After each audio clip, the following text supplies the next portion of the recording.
네, 안녕하세요. 오늘 저희가 함께 이야기 나눌 주제는요, 나를 아는 것.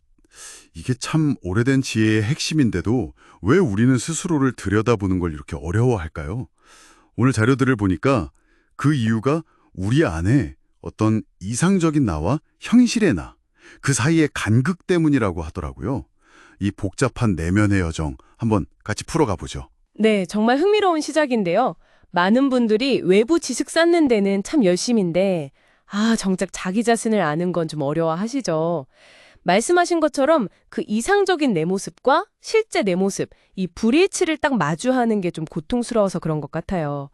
이 자료들이 바로 그 지점을 파고들면서 우리가 왜 자꾸 피하게 되는지, 또 어떻게 나아가야 할지, 실마리를 좀 주는 것 같습니다.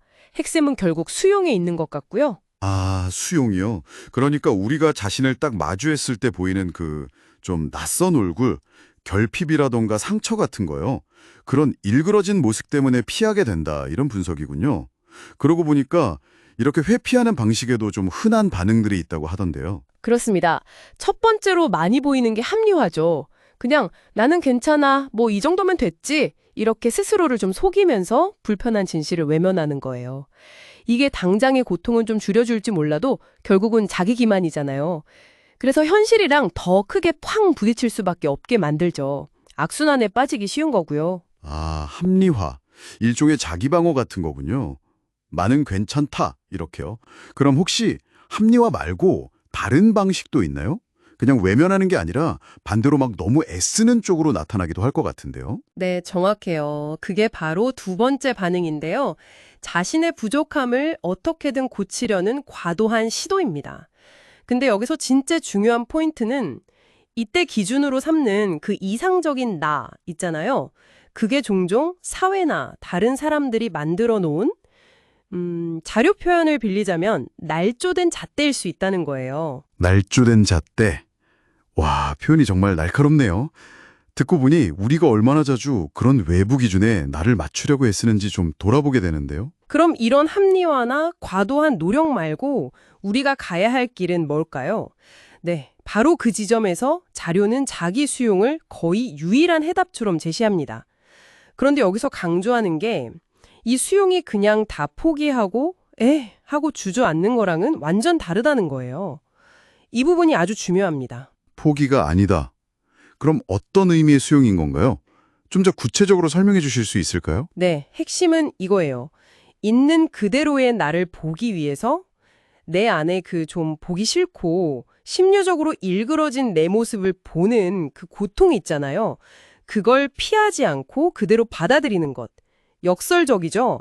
근데 바로 그 외면하고 싶은 일그러진 모습을 딱 수용할 때 비로소 진짜 나를 볼 수 있게 된다는 겁니다. 그러니까 그 고통이 우리가 피해야 할 대상이 아니라 오히려 우리를 진짜 나에게로 이끄는 뭐랄까 문 같은 거라는 거죠. 고통이 문이다. 와. 네. 그리고 그 고통의 근원을 파고 들어가 보면 사실 그게 외부 기준이 만든 허상, 아까 말한 날조된 잣대 때문이라는 걸 깨닫는 게 중요하고요. 아, 그렇군요.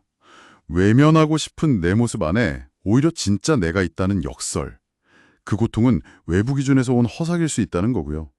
그럼 지금 듣고 계신 분들이 이 자기 수용을 실제로 어떻게 좀 연습해 볼 수 있을까요? 자료에서 구체적인 방법 같은 것도 제안하나요? 네, 두 가지 정도 실용적인 제안이 있습니다. 아주 해볼 만한 것들이에요. 하나는요, 마음속에 계속 자기를 비판하는 목소리 있잖아요. 그 또 다른 자아에게 이렇게 한번 말해주는 거예요. 나는 이 모습 그대로 나를 받아들일 만큼 이미 충분히 성장했어. 그러니까 이제 그만 나를 비난해도 괜찮아. 이렇게요. 아, 내 안에 그 비판자에게 좀 휴식을 주는 거군요. 이제 괜찮아 하고. 그렇죠. 다른 하나는 간단한 호흡 명상인데요. 숨을 이렇게 깊게 들이쉬면서 당신의 모든 모습, 설령 그게 좀 부족하고 불완전하게 느껴지더라도 그 자체로 온전히 수용한다고 상상해 보는 거예요.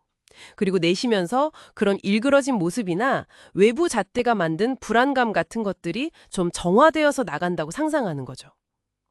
이런 작은 실천들이 마음을 좀 맑게 하고 진짜 나를 깨닫는 데 도움이 될 수 있습니다. 결국 자기 자신을 알아간다는 건 그 이상과 현실 사이의 간극에서 오는 고통, 그걸 피하는 게 아니라 오히려 그 불편한 감정을 느끼고 수용하면서 그 고통의 본질, 그러니까 그게 외부 기준이라는 허상에서 왔다는 걸 이해해 나가는 과정이군요. 방금 말씀해 주신 내면의 대화나 호흡 연습 같은 게 좋은 시작이 될 수 있겠네요. 이 이야기들이 지금 당신에게는 어떤 의미로 다가오시나요? 네, 맞습니다. 진정한 자기를 이해하고 이렇게 수용할 때 우리는 뭐랄까 외적인 성공과는 좀 다른 차원의 기쁜 지혜 그리고 자유를 얻게 되는 것 같아요. 오늘 나눈 이야기들을 바탕으로 혹시 오랫동안 당신을 좀 짓눌러왔다고 느껴지는 그런 외비의 기준이 있다면 잠시 떠올려 보는 건 어떨까요? 그 기준이 어디서 왔는지, 그게 정말 당신의 것인지 한번 스스로에게 질문을 던져보는 것만으로도 정말 의미 있는 첫걸음이 될 수 있습니다. 그리고 자료에서 제안한 것처럼 짧더라도 꾸준히 호흡 연습을 통해서 자신을 수용하는 시간을 가져보시길 권해드립니다.